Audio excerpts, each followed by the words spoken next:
il me faut maintenant introduire le deuxième conférencier, mon collègue Pierre-Michel Minguer, donc, qui est à la fois professeur au Collège de France et aussi qui enseigne à l'École des hautes études en sciences sociales.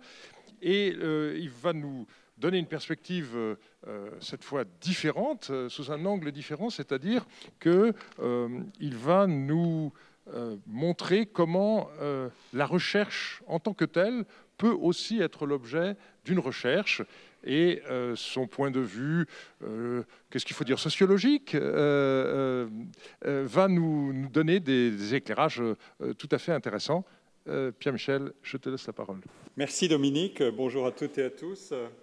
Je vais vous donner tout de suite le menu de ce que je vais dire, qui sera ponctué de beaucoup d'informations empiriques, donc peut-être que je n'aurai pas le temps de détailler tout ce qui apparaîtra sur les diapositives, mais je suis intrigué, et voilà le plan, intrigué par ce développement de la recherche sur elle-même, qui est évidemment un grand sujet, parce qu'on aimerait savoir comment réduire un peu l'incertitude sur ce qui va arriver et augmenter un peu le bénéfice de la curiosité dont a parlé Serge.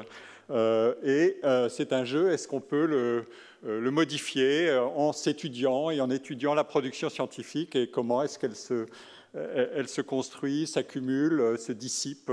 Voilà le thème général. Alors, le premier sujet que je voudrais traiter, c'est ce développement de la science et de l'introduction à la science de la science. C'est une discipline qui s'est constituée assez interdisciplinaire, qui a deux noms, la scientométrie et la bibliométrie, et elle a des dates de création. Ici, je vous fais apparaître la communication qui avait été faite par Derek de Solla Price, qui est un peu l'inventeur de la scientométrie avec son collègue qui avait produit des travaux de bibliométrie 10 ans avant, Eugene Garfield, celui qui est responsable de la grande création de bases de données, d'indices de citation.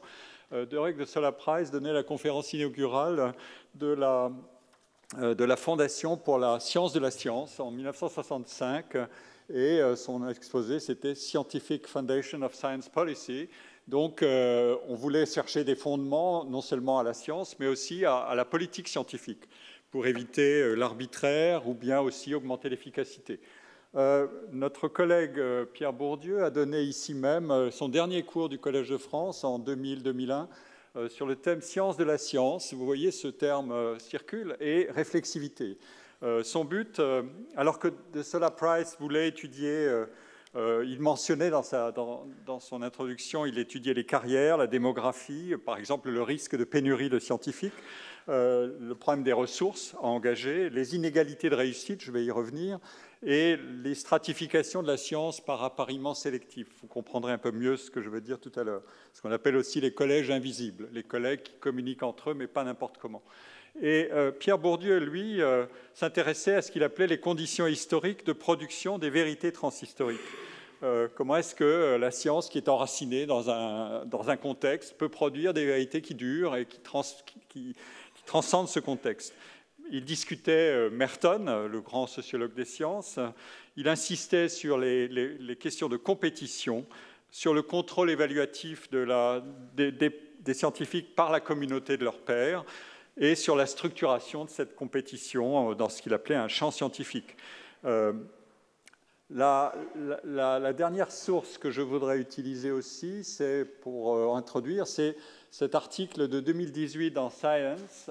Beaucoup d'articles que je vais citer sont publiés dans Science ou Nature, dont un des auteurs figure dans la salle et vous parlera demain, c'est Paula Stéphane.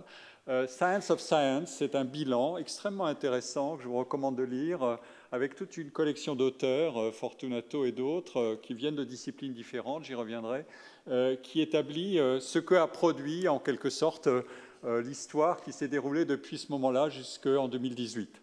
Et là, il est question, à partir de données bibliométriques, de savoir ce que c'est que la dynamique des idées, la sélection des problèmes, la nouveauté, grand sujet, est-ce qu'on peut la détecter et la prédire, la structure des équipes, les dynamiques de citation.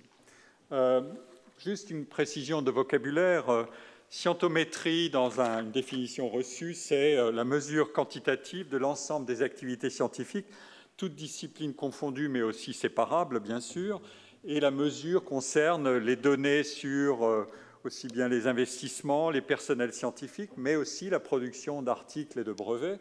Et la bibliométrie est un sous-ensemble, si vous voulez. C'est l'ensemble qui porte uniquement sur l'analyse de la production scientifique. Les articles de revue, les livres, les thèses, les rapports, les notes de recherche.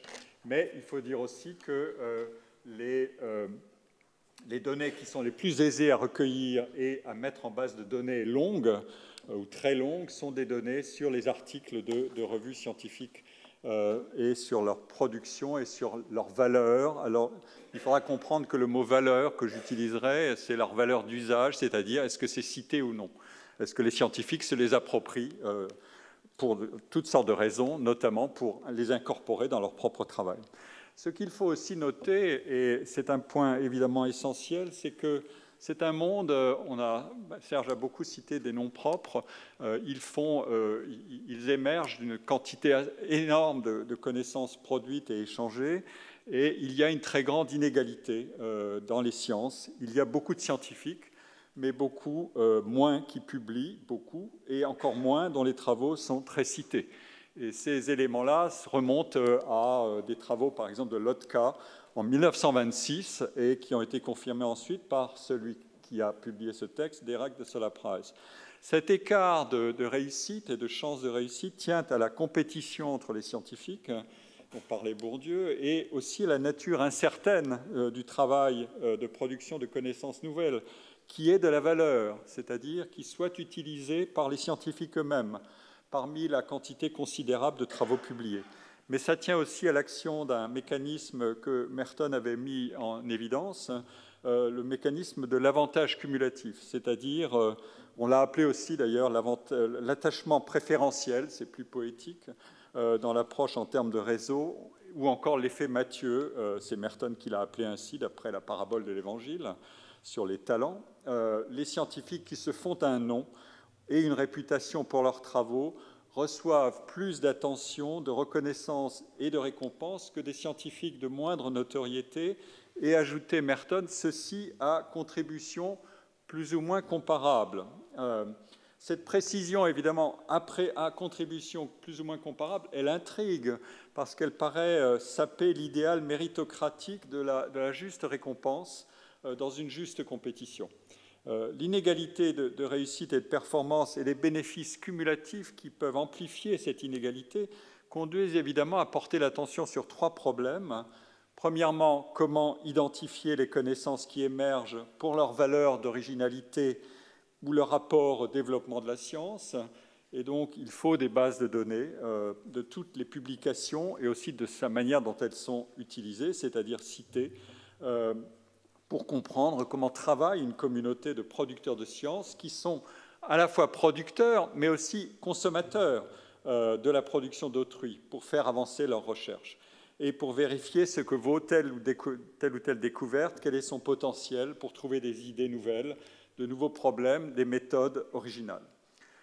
Deuxième point et deuxième problème, c'est l'intérêt de la scientométrie elle-même.